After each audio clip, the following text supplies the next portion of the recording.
After visiting India, the Russian Foreign Minister Sergey Lavrov has begun a two-day visit to Pakistan to hold high-level delegation talks. He met with the Pakistan Foreign Minister Shah Mehmood Qureshi. Lavrov will be meeting Prime Minister Imran Khan, who recently recovered from COVID-19, as well as Pakistan's Army Chief, General Qamar Javed Bajwa.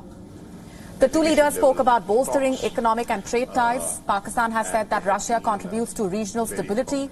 The two nations looked at cooperation in the defense sector and ways to counter terrorism. The Pakistan Foreign Minister has said that they are building a strong multi-dimensional relationship with Russia, which is a priority for Islamabad. We've also looked at our cooperation in defense, counterterrorism, and we feel that we have, within our framework of dialogue, strategic stability and counterterrorism opportunities of interaction, and we feel that we can help each other. And I am grateful to the Foreign Minister. It is acknowledged the progress Pakistan has made in defeating and reversing, terrorism and extremism. And the Russian Foreign Minister, on the other hand, said that they are satisfied with the increase in mutual trade. The two nations also discussed the possibility of Russian aid in the area of the North-South gas pipeline. We will support anti-terrorist potential of Pakistan by supplying military equipment.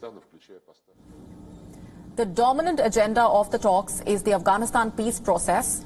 Top leaders of both the nations affirmed that cooperation on the Afghan peace process is on the right track.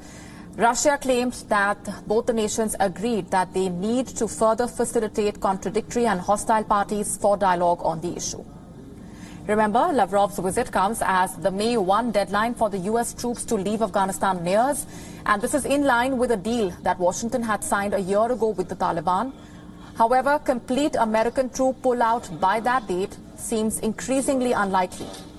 The Taliban has warned against overstepping that deadline. Meanwhile, Russia has intensified efforts to emerge as a key player in the peace push. Last month, Moscow hosted the Taliban and the Afghan government officials for a one-day meeting. Lavrov's Pakistani counterpart, Shah Mehmood Qureshi, received him and his delegation at the military base outside Islamabad, where the two leaders also held an initial interaction. Shah Mehmood Qureshi tweeted afterwards saying that high-level talks will be aimed towards strengthening bilateral ties. The rare visit of the Russian foreign minister is part of the growing interaction and regular high-level exchanges between Pakistan and Russia. Lavrov's visit to Pakistan is the first by a Russian foreign minister in 9 years. For more on these developments, our correspondent Julia Chapman is joining us from Moscow. Hi, Julia. Tell us more about the key takeaways from the talks so far and what Moscow hopes to achieve through this visit.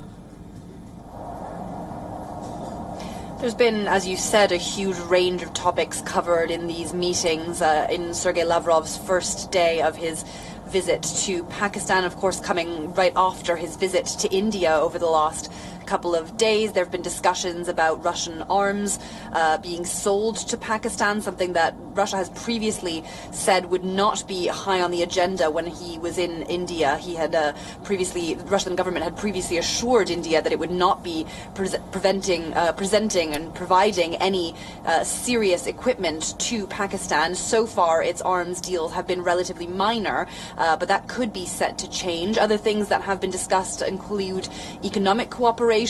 Trade between Russia and Pakistan grew some 46% in 2020. That was largely due to a huge amount of wheat being sent from Russia to Pakistan during the difficult year that was 2020.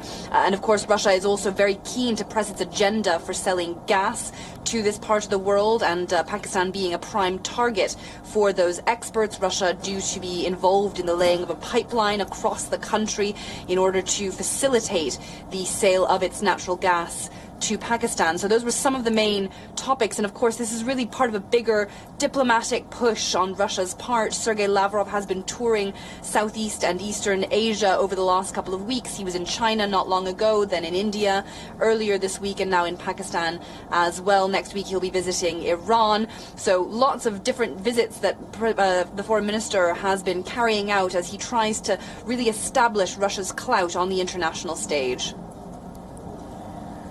Right. Julia, explain to us the significance of the Afghan peace process for Russia, since that is the dominant agenda for these talks that are taking place, and why Moscow has now intensified efforts to emerge as a key player in this process. That's right. Russia sees itself as a key player in the Afghan talks. It hosted these high-level talks in Moscow last month, which included members of the Taliban as well as of the Afghan government and representatives from Pakistan and India and a number of other interested parties. And Russia sees itself as a really natural negotiator in this situation, with plenty of clout when it comes to both sides getting all parties to the table. And it certainly has made some progress on that front. And of course, this comes at a very important moment ahead of the withdrawal, or at least the planned withdrawal of US troops, the deadline that was set by the Trump administration for the withdrawal of American troops from Afghanistan on May 1st, a deadline that's looking increasingly unlikely. But there are lots of efforts really to intensify talks at the moment. Those are ongoing, and Russia really sees itself as an important member, an important negotiator in that process. It remains to be seen whether it can actually affect any kind of result. But Russia does see an opportunity to create an interim government in Afghanistan that will involve some members of the Taliban. That's something that's been resisted by the Afghan government, which wants to see a really democratic transition of power and is calling for earlier elections later this year. Thanks very much indeed for those updates, Julia. Leaving it there for the moment. For the first time, you are going to hear first-hand accounts of Ethiopian